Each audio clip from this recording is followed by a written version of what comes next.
Nepal asi South Asia da laiba landlocked countries amani. Landlocked countries haibadi country adugi border or ngamkhai adu samudra gi isinga samnadaba kangphala loina question ba haibani. Country asigi north or awang lomda China gi autonomous region oiriba Tibet ka border share tawi aduga makha mamang maninga adana India ga border share tawi. Country Bangladesh amadi Nepal ani gi marakta India gi West Bengal state ki Siliguri corridor lay aduga country Bhutan amadi Nepal ani gi marakta India gi state Sikkim lay. Haining libadi Nepal country ase India amadi China ga khak border share tawi haibani. World gi khwaidi wangba tallest mountain tara mari gi manungda Nepal amadi Nepal da lay masida Mount Everest su yawi. Himalayas mountain range ki saruk ayamba Nepal da lay. Country asigi official language asi Nepali ni aduga Kathmandu na national capital ni amasung khwaidagi chawba city ni. December 4, 2022 gi matungina Nepal gi population ase chawrakna 30.5 million ni masi world apuma population gi 0.37% ni. Nepal gi land area ase 1,47,181 km square or square kilometer ni amadi world gi oina 93rd largest country ni.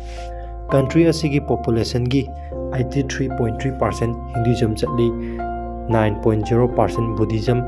4.4% Islam 3.1% Kiran 1.4% Christianity 0.5% Prakriti amadi 0.3% amana atop religion chatli. Nepal gi currency ase Nepalese rupee NPR ni driving side na left ni aduga calling code na +977 ni. The Himalayas mountain range ase world gi oina khwaidi sangba madi chawba mountain range ni magi asang masi chawrakna 2400 km ni amadi country manga Pakistan, India, China, Nepal amadi Bhutan fawba santokliba chingsang paring ni. Nepal da laiba Himalayas mountain gi saruk oiba 8000 meter hena wangba mountain khar maming palabada Mount Everest, Kanjinjunga, Lhotse, Mansalu asina chingmani. Nepal asi atopa country amatana colonized tauramdaba country amani matai thainabdagi adum maning makha tamna lerakpa country ni mikha polamdaba maramna makhoigi Independence Day leite aduga Nepal asi South Asia da khwaidigi lirba oldest oiba country ni. Nepal country gi flag asi atopa country singi flag tagi tongali atopa country singi flag ti rectangular shape oi adubu Nepal gi di triangular shape oi. Makhoigi flag asi angangba red machu gi triangle ani yawi mathak thangba triangle dana thai aduga makha thangba dana numit e masina haining libadi numit thana atiada leiriba makhai makhoigi nation su leichigani habi. Matam amada 1960 gi matamda Nepal asi with lovers singi pothafam nungaifam oirami world gi mafam ayambadagi marijuana pamjaba mising laktuna Nepal da thakpa ngawba tawrami adubu 1973 da ganja amadi atopa hidak manasing illegalized tawbadagi hairiba thawang se lepkhirmi.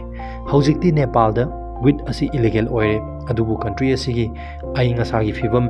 laihaw asi with sing hobada yamna chanaba oiba maramna aikoina country asigi khungangi lambi mapal farmland ingkhol chingya tamyada with asi masa mathanda pahau dhoba thengnagani. Buddhism dharma bu hodok piramba Lord Gautam Buddha asi Nepal country gi Kapil Vastu gi Lumbini haiba mafam asida pokhi hairi. Gautam Buddha asi Sakya dynasty gi ningthau masani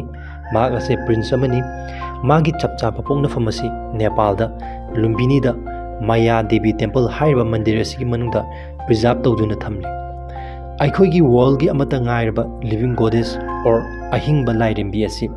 Nepal da lay or Nepal da uba fangani mamingna Kumari kawi. Kumari gi asingba wahanthok or literal meaning asi virgin girl haibani hairiba living goddess Kumari asibu Durga or Telezugi sayoni haina thajani. Angang nupi masa oibana Kumari asi temple da lehalli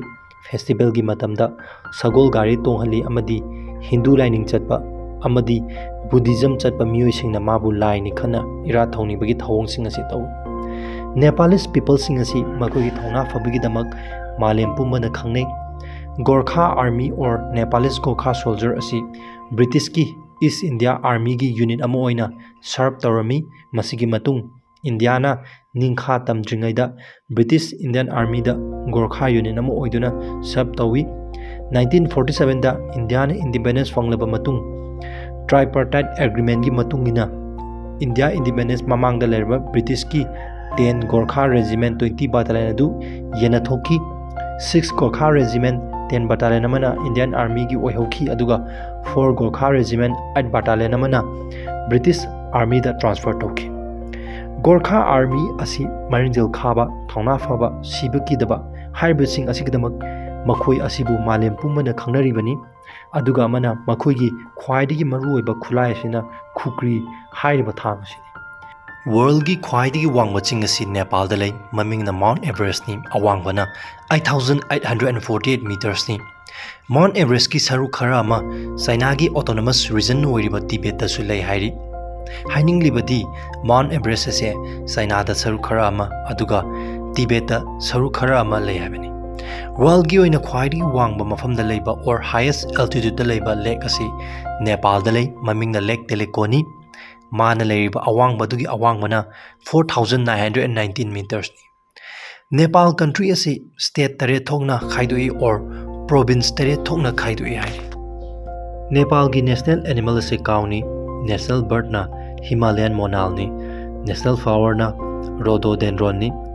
ꯅꯦꯄꯥꯜꯒꯤ ꯃꯔꯨꯑꯣꯏꯕ river ꯈꯔ ꯃꯃꯤꯡ ꯄꯜꯂꯕꯗ ꯀꯣꯁꯤ, ꯒꯟꯗꯥꯀꯤ ꯑꯃꯗꯤ ꯀꯔꯅꯥꯂꯤꯅꯤ꯫ ꯅꯦꯄꯥꯜ ꯀꯟꯇ꯭ꯔꯤꯒꯤ ꯑꯋꯥꯡꯂꯣꯝ ꯊꯪꯕ or northern ꯃꯣꯁꯠ region ꯑꯁꯤꯗ Himalayas mountain range ꯑꯁꯤ ꯂꯩ꯫ ꯍꯤꯃꯥꯂꯌꯥꯁꯀꯤ ꯑꯌꯥꯝꯕ ꯁꯔꯨꯛ ꯑꯁꯤ ꯅꯦꯄꯥꯜꯗ ꯂꯩ꯫ ꯋꯥꯔꯜꯒꯤ 8,000 ꯃꯤꯇꯔ ꯍꯦꯟꯅ ꯋꯥꯡꯕ ꯃꯥꯎꯟꯇꯦꯟ 13ꯒꯤ ꯃꯅꯨꯡꯗ 9 ꯑꯃꯗꯤ ꯅꯦꯄꯥꯜꯗ ꯂꯩ꯫ ꯌꯦꯡꯕꯤꯔꯤꯕ ꯏꯆꯤꯟꯅꯥꯎꯁꯤꯡꯅ ꯉꯁꯤꯒꯤ ꯚꯤꯗꯤꯑꯣ ꯑꯁꯤꯕꯨ ꯀꯝꯗꯧꯕꯒꯦ ꯍꯥꯏꯕꯗꯨ ꯀꯃꯦꯟ ꯇꯧꯕꯤꯔꯝꯃꯨ꯫ ꯚꯤꯗꯤꯑꯣ ꯑꯁꯤꯕꯨ ꯂꯥꯏꯛ ꯅꯝꯕꯤꯔꯝꯃꯨ ꯑꯃꯗꯤ ꯆꯦꯅꯦꯜ ꯑꯁꯤꯕꯨ ꯅꯨꯡꯁꯤꯕꯤꯗꯨꯅ ꯁꯕꯁꯀ꯭ꯔꯥꯏꯕ ꯇꯧꯁꯤꯟꯕꯤꯔꯝꯃꯨ꯫